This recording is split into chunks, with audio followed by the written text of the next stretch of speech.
Así podremos todos, decía el Papa, luchar por la justicia, promover la reconciliación, construir la paz, acabando con la violencia. El jueves el Papa Francisco se entrevistó con su compatriota, el Premio Nobel de la Paz, Adolfo Pérez Esquivel. Conocimos también algunas novedades de esta Semana Santa, ¿no, Paloma?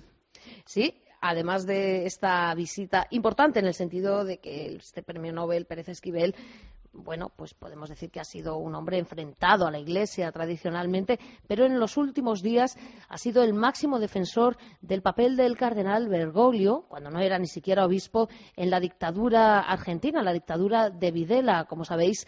Desde que se fue conocida su elección como papa, desde Buenos Aires, cierta prensa muy próxima a los Kirchner se dedicó a sacar supuestos trapos sucios. Pues bien, Pérez Esquivel es el primero que ha desmentido no solo que el Papa Francisco tuviera una actuación, digamos, controvertida, sino todo lo contrario. Le ha defendido punto por punto. Y además, como bien decías, conocimos la noticia de que el Jueves Santo, la mañana sí, la mañana va a ser en San Pedro, la misa crismal, pero la tarde los oficios se trasladan a un centro penitenciario de menores, a las afueras de Roma, donde ya han estado otros papas, Juan Pablo II, Benedicto XVI.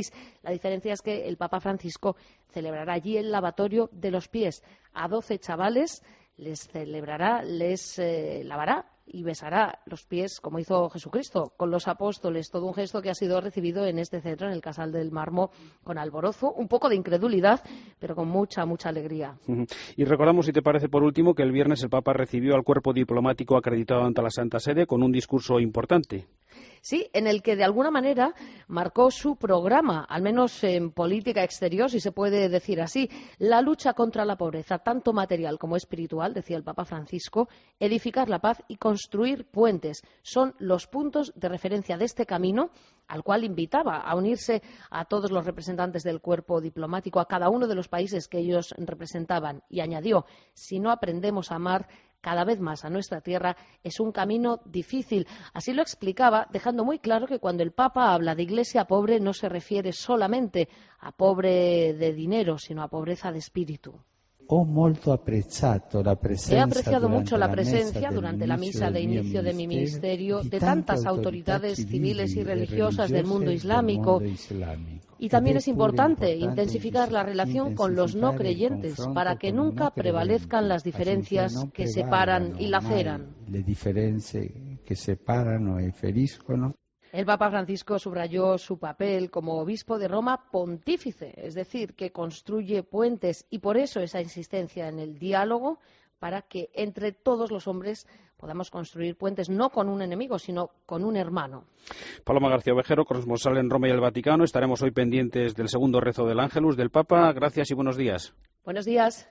Entre los concelebrantes de esa misa de inicio de pontificado estuvo el arzobispo de Barcelona, el cardenal Sistac, que pasó por los micrófonos de la cadena COPE, donde nos dejó sus impresiones. Pues lo viví muy intensamente. Iniciaba el Papa Francisco este pontificado, que tiene muchas esperanzas para la Iglesia. Todo Papa da esperanzas a la Iglesia porque es una misión única y importantísima, necesaria, la de obispo de Roma y sucesor de San Pedro. Y él aporta a la Iglesia universal, por tanto también a la Iglesia que vive en Europa, pues un estilo que será el estilo de su origen de argentino, su origen también de formación jesuítica, pero sobre todo y de estilo franciscano, por el amor a la pobreza y a los pobres. El secretario de la Comisión Episcopal de Relaciones Interconfesionales, Manuel Barrio, puso el acento en un hecho histórico, la participación en esta ceremonia del patriarca de Constantinopla, Bartolomé I. Fue algo muy especial porque vino el patriarca ecuménico, el patriarca de Constantinopla, el patriarca Bartolomeo, entonces su presencia fue muy significativa en la celebración de ayer.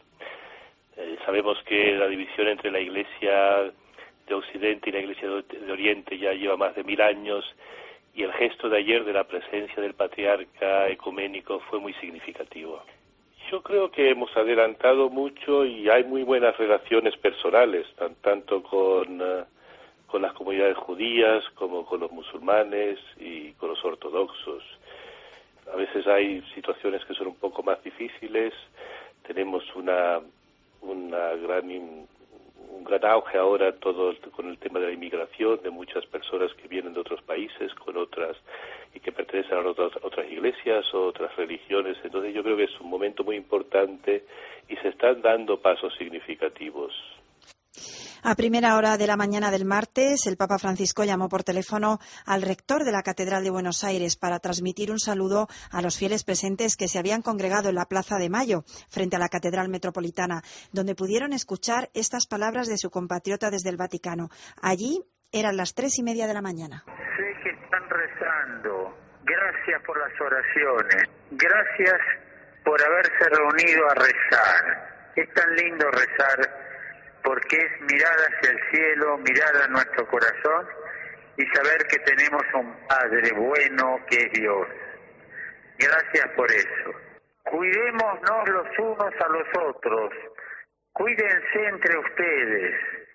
No se hagan daño. Cuídense. Cuídense la vida. Cuiden la familia.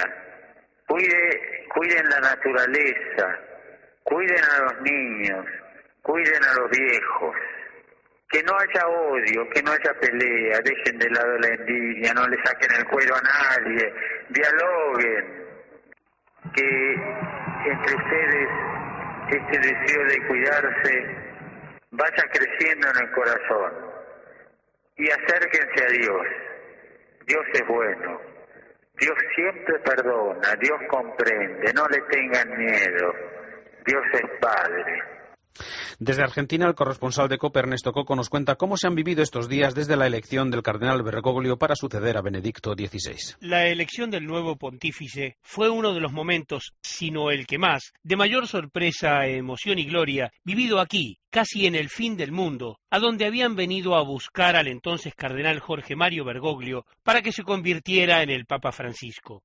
Apenas se conoció la noticia, sobre las 3 de la tarde, hora local, una explosión de júbilo inundó el país. La gente comenzó a aplaudir en las calles, los coches comenzaron a hacer sonar sus claxon, y los escaparates de las tiendas y bares a donde había un televisor encendido era el punto de encuentro. Casi de inmediato, cientos de autoconvocados comenzaron a marchar hacia la Catedral de Buenos Aires, donde a escasos metros de allí está el piso donde vivía el ahora Santo Padre.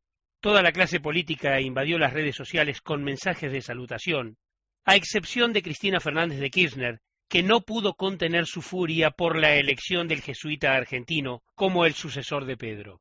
Hubieron 3 días de oración y vigilia, las banderas vaticanas volvieron a asomar en los balcones porteños y los homenajes y recuerdos de las distintas injusticias sociales que el cardenal acompañó durante los últimos años fluían espontáneamente desde la Puna hasta la Patagonia. Y en Iglesia Noticias, el momento para el comentario de Miguel Ángel Velasco. Buenos días. Muy buenos días. Tras la osadía evangélica de los ancianos cardenales al elegir como papa a alguien que no estaba en ninguna de las quinielas, de los enterados que nunca se enteran de lo esencial y que demuestra la constante sorpresa del espíritu y el frescor permanente de la Iglesia, hemos vivido ayer un encuentro sin precedentes entre el Papa Francisco y su predecesor, el Papa emérito. Un encuentro entre el Papa jesuita, a mayor gloria de Dios, y el Papa Ratzinger, que quiso llevar el nombre de San Benito, patrono de Europa. Vivimos jornadas esplendorosas para la historia y la vida de la Iglesia. Todos los que se han sorprendido, que se preparen para seguir sorprendiéndose. El Papa Francisco no solo es el nuevo Papa, es también un Papa nuevo, elegido a propósito para la nueva evangelización. Un Papa que señala como programa de su pontificado el del carpintero de Nazaret, estar siempre presente con Jesús y María y siempre disponible. Un Papa que reclama Urbi et Orbi un lugar de honor en la Iglesia para la misericordia y la ternura, y que dice que no tenemos que tener miedo a la ternura, sino al odio, a la envidia y a la soberbia, que son las que ensucian la vida. Tiene algo de particular que la gente joven ande corriendo la voz por las redes sociales de que este Papa da muy buen rollo. Ojo a las manipulaciones y a las caricaturas. Ya han salido por ahí los listos de siempre que confunden a San Francisco de Asís con una especie de hippie buenista y desaliñado con margaritas en el pelo y pacifista di pitiminí. Ni eso es Francisco de Asís, ni este Papa tiene nada que ver con esa caricatura, ni con la de un indignado populista chévere. Este jesuita argentino, sucesor del pescador de Galilea, lo que quiere es que no prevalezca en nuestro mundo una visión de la vida y de la persona chata, cutre y unidimensional que reduce al hombre a lo que produce y consume. Ha denunciado eso como una de las insidias más peligrosas de nuestro tiempo. Habla muy clarito y además se le entiende todo. Que pasen un buen día. Gracias, Miguel Ángel. Cerramos la actualidad de este inicio de pontificado con el comentario desde Roma de Paloma Gómez Borrero, que nos comenta algunos detalles sobre la cárcel romana en la que el Papa Francisco celebrará los oficios de Jueves Santo. Cuando los jóvenes de la cárcel de Casal di Marmo oyeron la noticia de que el Papa celebraría la solemne misa de Jueves Santo en la capilla de la prisión, no se lo podían creer y fueron a preguntarle al capellán del centro penitenciario, Gaetano Greco, si era cierto. Don Gaetano no solo lo confirmó, sino que les dijo que el Santo Padre presidiría la Eucaristía y para evocar lo que Jesús hizo en el cenáculo con los apóstoles, lavaría y besaría los pies a 12 de los chicos de la cárcel. Papa Francisco rompe la tradición de celebrar el Jueves Santo en San Juan de Letrán, la Catedral de Roma o en la Basílica de San Pedro. Como hacía en Buenos Aires, celebrará la misa en la capilla del Padre Misericordioso en la cárcel de menores a las afueras de Roma, Casal di Marmo, que es más que un reformatorio, un lugar donde expiar la pena. Actualmente, 48 adolescentes, la mayoría extranjeros. No es la primera vez que esta cárcel de menores recibe la visita de un papa. En 1980, en la solemnidad de la Epifanía, estuvo Juan Pablo II y el 18 de mayo del 2007, Benedicto XVI. Papa Benedicto les instó a la disciplina y al trabajo, que alargan, dijo, la vida. Les advirtió que la vida sin Dios no funciona. Con el Señor, les dijo, se construye un mundo más libre y hermoso. Juan Pablo II habló con cada uno de ellos, que le desgranaron sus historias de angustia y tristeza. Para todos tuvo una bendición, una palabra de cariño y de aliento, asegurándoles que los errores que se cometen no erosionan el amor que Dios nos tiene, y les instó a descubrir el sacramento del perdón. La visita de Papa Francisco se la sueñan los chicos de Casal di Marmo. No pueden imaginar que el Santo Padre celebrará con ellos el día del mandamiento del amor, que podrán abrazarle. Y con su presencia, como está ocurriendo en la Iglesia, entrará un soplo de aire fresco, de brisa, de esperanza, en un lugar donde se anida la desesperación y el dolor. Gracias, Paloma. La Catedral de Canterbury acogió el jueves la solemne ceremonia de entronización de Justin Welby como nuevo primado de la Iglesia Anglicana, 2 días después de la misa de inicio de pontificado del Papa Francisco. El Papa envió un mensaje al nuevo primado por la ceremonia de entronización y agradece al arzobispo Justin Welby el mensaje que le ha enviado por su elección y devuelve sus saludos y sus mejores deseos en ocasión de su entronización. Asimismo, el Papa apunta que el ministerio pastoral es una llamada a caminar en fidelidad al Evangelio de nuestro Señor Jesucristo y afirma que espera encontrarse con él en un futuro próximo y continuar las fraternas relaciones que han mantenido con la Iglesia Anglicana sus predecesores. Faustino Catalina y Eva Galvache. Iglesia Noticia. COPE. Estar informado. Mi mamá dice que algún día podré ir a la escuela. En el mundo, millones de mujeres llevan años luchando por tener los mismos derechos que los hombres. No hay justicia sin igualdad. Manos Unidas. Colabora. Hazte socio llamando al 902 40 0707 o entra en manosunidas.org. COPE participa en esta acción. En COPE, la última hora es lo primero. Juan Pablo Colmenarejo. Y una última hora más que nos lleva hasta París porque hay noticia que relaciona al expresidente Sarkozy con un caso de financiación irregular. Asunción Serena. El expresidente de Francia, Sarkozy, es inculpado hoy por abuso de debilidad en el caso de la heredera de L'Oréal. COPE. Estar informado. Faustino Catalina y Eva Galvache. Iglesia Noticia. COPE. Estar informado. En Iglesia Noticia nos detenemos ahora en la actualidad aquí en España. Cáritas Española ha presentado el último informe elaborado por la Fundación FOESA, cuyos datos alertan sobre la grave y difícil situación que vivimos y que ha abierto aún más la brecha, la diferencia entre ricos y pobres. Los datos más relevantes nos los resume Margarita García. Casi el 27% de la población española vive en riesgo de pobreza y exclusión social, y así lo confirma el informe elaborado por la Fundación FOESA, en el que se ponen en cuestión la reforma laboral, las políticas de ajuste o la permanencia en el euro. Este informe arroja cifras alarmantes como que el 40% de las familias con 3 hijos viven bajo el umbral de la pobreza. El secretario general de Cáritas Española, Sebastián Mora, ha pedido medidas urgentes al Estado para no dejar a su suerte a quienes están pagando las consecuencias de la crisis. Entendemos que la protección social de las personas más vulnerables es un ámbito absolutamente necesario, que no podemos dejar a las personas más pobres al albur del desarrollo económico y de los mercados, y que la función...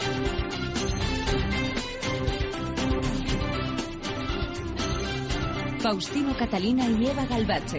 Iglesia Noticia. COPE. Estar informado. Muy buenos días, amigos. Son las 8:30 de este domingo 24 de marzo de 2013, domingo de Ramos, y estamos aquí una vez más para ofrecerles media hora con lo más destacado en la actualidad eclesial de España y del mundo en estas jornadas. Hoy, gracias a Rocío Fernández en el control de sonido y Margarita García y Amparo Latre en la producción. Antes de nada, los titulares. El Papa celebra a partir de las 9:30 la misa del Domingo de Ramos con la bendición de las palmas. 132 delegaciones políticas y religiosas participaron el martes en la misa de inicio del pontificado de Papa Francisco. Dentro del programa de celebraciones litúrgicas de estos días, el Papa celebrará la misa del Jueves Santo en una cárcel de menores. El último informe FOESA de Cáritas constata un debilitamiento en el estado de bienestar y una brecha creciente entre ricos y pobres a consecuencia de la crisis. Alicante celebra desde el lunes un año jubilar de la Santa Faz. Faustino Catalina y Eva Galvache. Iglesia Noticia. COPE. Estar informado. La actualidad de este domingo nos lleva en primer lugar hasta el Vaticano, donde el Papa Francisco celebra a partir de las 9:30 en el atrio de la Basílica de San Pedro la misa del Domingo de Ramos, que estará precedida de la habitual procesión de las palmas. Es el inicio de la Semana Santa en unos días de actividad del nuevo Papa, que a mediodía de ayer sábado se acercó hasta Castel Gandolfo para entrevistarse y comer con el Papa emérito Benedicto XVI. Nos vamos ya en Iglesia Noticia hasta Roma con la corresponsal de COPE en Roma y el Vaticano, Paloma García Ovejero. Buenos días. Buenos días. De la entrevista a solas solo sabemos que duró 3/4 de hora y que fue en la biblioteca. Pero gracias al Centro Televisivo Vaticano hemos visto mucho más de lo que pensábamos. La llegada del helicóptero a las 12:15, el abrazo entre ambos papas allí mismo, a pie de pista, los momentos de oración que compartieron en la capilla ante la Virgen de Czestochowa, los dos en el mismo banco, arrodillados el uno junto al otro, ninguno en el sitio de honor que estaba preparado. El Papa Francisco le regaló a Benedicto XVI un icono. Este era el momento. Me han dicho que se llama la Virgen de la Humildad. De la humildad, qué bella. ¿Me permite decirle una cosa? He pensado en usted, tan humilde durante todo su pontificado. Nos ha dado siempre tanta humildad. Gracias, gracias. De verdad, cuánta ternura. Gracias, no se me olvidará. Por eso he pensado en usted. Gracias. Yo no conocía esta advocación de la Virgen. Yo tampoco. Yo no conocía esta advocación de la Madonna. El que dio a conocer esta Virgen de la Humildad al Papa Francisco fue ni más ni menos que el patriarca metropolitano Hilarión de la Iglesia Ortodoxa rusa el pasado día 20, cuando fue a visitarle. En fin, casi 2 horas y media, como decíamos, Faustino, a las 14:42 partía de nuevo ese helicóptero hacia el Vaticano. Antes habían almorzado juntos los dos papas y sus dos secretarios. Un encuentro para la historia. Si te parece, Paloma, volvemos ahora a la vista atrás para conocer cómo ha transcurrido esta semana, cómo han sido los primeros pasos, las primeras actividades y encuentros del Papa Francisco, que en la mañana del martes celebraba la misa de inicio de pontificado. Y la celebraba con las lecturas de la solemnidad de San José. Era 19 de marzo, día del esposo de María, del Padre de Jesús, el custodio, nos recordaba el Papa, porque sabe escuchar a Dios, se deja guiar por su voluntad y por eso es más sensible aún a las personas que se le han confiado. Pues bien, este papel, esta vocación de custodiar, decía el Papa Francisco, no solo nos atañe a nosotros, los cristianos, sino que tiene una dimensión que antecede y que es simplemente humana, nos corresponde a todos custodiar la creación, la belleza de la creación, custodiarnos a nosotros mismos. Les mandaba un recado, más bien les pedía un favor a los 132 representantes de los gobiernos de todo el mundo. Quisiera pedir por favor a todos los que ocupan puestos de responsabilidad en el ámbito económico, político o social, a todos los hombres y mujeres de buena voluntad, seamos custodios de la creación, del designio de Dios inscrito en la naturaleza, guardianes del otro, del medio ambiente. No dejemos, añadía el Papa, que los signos de destrucción y muerte acompañen el camino de este nuestro mundo. Y además dijo 2 frases que se han quedado ya para la historia. No debemos tener miedo de la bondad, de la ternura, y el verdadero poder es el servicio. El miércoles no hubo la habitual audiencia general, ya que se celebró un encuentro del Papa con los representantes de las distintas confesiones y de otras iglesias cristianas que habían asistido a la ceremonia del día anterior. ¿Qué podemos destacar? Pues yo destacaría sobre todo el enorme aplauso con el que todos ellos, puestos en pie, budistas, musulmanes, judíos, representantes de las otras iglesias cristianas, todos de pie, de forma espontánea, le dedicaron un sonoro aplauso. El Papa Benedicto XVI instituyó el Año de la Fe y el Papa Francisco nos lo dijo en esta audiencia, va a seguir sus pasos. Además, nos recordó que la responsabilidad de todos los creyentes de una y otra religión, de una u otra iglesia, es la misma. Debemos mantener viva en el mundo la sed del absoluto, no permitiendo que prevalezca una visión de la persona humana de una sola dimensión, según la cual el hombre se reduce a eso que produce o a eso que consume. Esta es una de las insidias más peligrosas para nuestro tiempo. Una delle insidie più pericolose per il nostro tempo. El social del Estado en estos momentos de crisis tiene que ser mucho más importante en intensidad y en extensión. Según el secretario general, asistimos a un proceso de empobrecimiento que se está enquistando en nuestra sociedad, lo que hace que aquellos que ya eran pobres ahora sean más pobres y corren el riesgo de volverse casi invisibles. Además, desde Cáritas alertaron de que estamos asistiendo a un proceso de dualización de la sociedad en la que unos acceden fácilmente a unos servicios y bienes básicos y otros, muchos, no tienen una vida digna. Francisco Lorenzo es el coordinador del equipo de estudios de Cáritas. Que mientras que las clases más altas de este país, las rentas más altas de este país han visto como las mismas se iban incrementando desde el comienzo de la crisis, las rentas más bajas han ido disminuyendo a razón de un 5% cada año desde que comenzara la crisis, lo cual está suponiendo pues un proceso de fragmentación social. Y es que desde 2007 la renta media ha caído un 4%, mientras que los precios se han incrementado en un 10%, lo que ha provocado un deterioro de las rentas de los ciudadanos españoles sin parangón en las últimas décadas, una tendencia que marcará el futuro si no cambia la situación.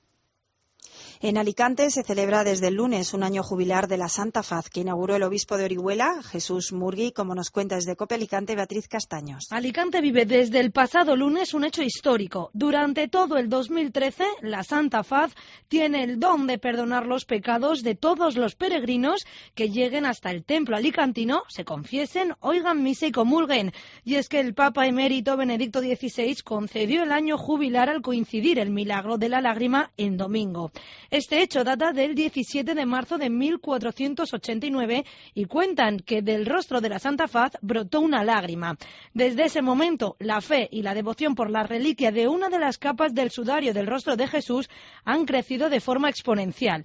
El encargado de dar inicio a este año jubilar fue el obispo de la diócesis de Orihuela, Alicante, don Jesús Murgui, que abrió las puertas del templo dando inicio a un año de fe y perdón para todos los alicantinos y visitantes. Entre los numerosos pregones de la Semana Santa que estos días se han escuchado en pueblos y ciudades de nuestra geografía, nos detenemos hoy en el que ha pronunciado el director de COPE en Aragón, Javier Ferrer, en la Semana Santa de Jaca. Desde allí nos informa Cristóbal Cabezas. En una abarrotada catedral de Jaca, Javier Ferrer destacó cómo la ciudadanía ha sabido guardar las tradiciones y se ha integrado en las cofradías y hermandades para expresar por unos u otros motivos su compromiso con la Semana Santa. El director de COPE Aragón se mostró muy feliz ante sus paisanos y transmitió un mensaje comprometido y firme en este año de la fe. Además, durante la lectura del pregón tuvimos la oportunidad de escuchar divertidas anécdotas, como esta que nos contaba el propio Javier Ferrer aquí en los micrófonos de COPE Jaca. Que en dos ocasiones, y esto lo digo ahora, lo digo aquí, no lo volveré a repetir, me vestí de nazareno y hubo un año que no sé qué pasó y que había pocos cofrades y nos apuntamos 4 o 5 que ahí estuvimos y desde luego para mí fue emocionante. Por lo tanto, también tengo ese puntito de cariño y afecto especial por la cofradía de nuestro Padre Jesús Nazareno. Pero por todas y cada una de las cofradías y por todas y cada una de las procesiones. Recordemos que hoy tendrá lugar la primera procesión de la Semana Santa de Jaca con la cofradía de la entrada de Jesús en Jerusalén. Será a partir de las 11:15 de la mañana en la plaza de Viscós. Una procesión que contará con la tradicional bendición de palmas y ramos. La cadena COPE les ofrecerá un año más una programación especial durante esta Semana Santa con la misa de la Cena del Señor el Jueves Santo y la celebración de la Pasión el viernes desde la Catedral de Teruel. Un año más estaremos también el Viernes Jueves Santo en el Coliseo de Roma, donde tendrá lugar el Vía Crucis, presidido por el Papa Francisco, que el domingo de Pascua impartirá la bendición Urbi et Orbi. En la noche del jueves al viernes viviremos en directo distintos actos litúrgicos, manifestaciones religiosas y procesiones desde Zamora, Valladolid, Sevilla, Cuenca, Ávila, Murcia, y en otros momentos de la jornada conoceremos también cómo se vive desde distintos rincones de nuestra geografía: Granada, Bilbao, Palencia, Baeza o Puerto Real. Completaremos la programación con otros espacios de debate, una variada y selecta selección musical y adaptaciones para la radio de relatos en torno al misterio de la pasión, la muerte y la resurrección de Jesucristo. Nos acercamos ahora hasta París, donde ayer la Catedral de Notre Dame estrenó campanas. Corresponsal Asunción Serena. La Catedral de Notre Dame de París ha estrenado sus campanas en la víspera de Ramos. Este sábado han repicado por primera vez las 9 campanas que recuperan el sonido que tenían las originales y que fueron destruidas durante la Revolución Francesa. El evento, presidido por el cardenal de París, Monseñor André Van Troyes, ha contado con la presencia del nuncio Luigi Ventura, del alcalde de París Bertrand Delanoë y de la ministra de Cultura Aurélie Filippetti. Antes de ser izadas, las 8 campanas y el bourdon o campana mayor fueron expuestas en la nave central para ser admiradas por decenas de miles de franceses que no han dudado en esperar pacientemente en las largas colas que había para poder acariciarlas. Durante la inauguración se ha proyectado una película que narra la aventura del proyecto, que ha visto la luz en una de las últimas fundiciones que quedan en Francia, en Villiers-le-Poel, incluido el viaje hasta la capital, escoltadas como auténticas personalidades por los motoristas de la prefectura. Las campanas han repicado a voleo y desde hoy marcarán el ritmo de la vida de la catedral y de las grandes conmemoraciones. Gracias, Asunción. El miércoles COPE Valladolid dedicó su estudio central al que fuera director general y responsable de los programas socioreligiosos de esta cadena, el padre José Luis Gago, con la presencia del arzobispo Ricardo Blázquez. Recordamos sus palabras. Cuando nosotros recordamos al padre José Luis Gago, inmediatamente recibimos la palabra en el corazón y en los labios de gratitud. Él fue un hombre al servicio de la palabra, una palabra humana, inteligente, cordial, perseverante, alentadora, al servicio de la palabra de Dios. Unas veces esa palabra, a través del padre Gago, se hacía transmisión, otras veces hacía artículo y también se hizo conducta realmente elocuente. Me alegro de que este estudio de la COPE en Valladolid lleve precisamente este nombre. Nos refugiamos a la sombra de un gran comunicador, de una gran persona, de un religioso dominico que desarrolló de una forma tan ejemplar, tan original, propia, su vocación de dominico, al servicio de la palabra. El padre Gago es para nosotros una palabra en persona, una palabra recordada con respeto y con gratitud, una palabra con sus libros. Precisamente, Gracias es su libro último. No hay tiempo para más. Hasta aquí la actualidad eclesial en el informativo Iglesia Noticia, cadena COPE, en este domingo de Ramos, 24 de marzo de 2013. Volveremos dentro de 7 días a partir de las 8:30. Hasta entonces, que pasen una feliz semana con el saludo de Eva Galvache y Faustino Catalina. Les dejamos ahora con la última hora de la actualidad en España y el mundo, después con la Santa Misa.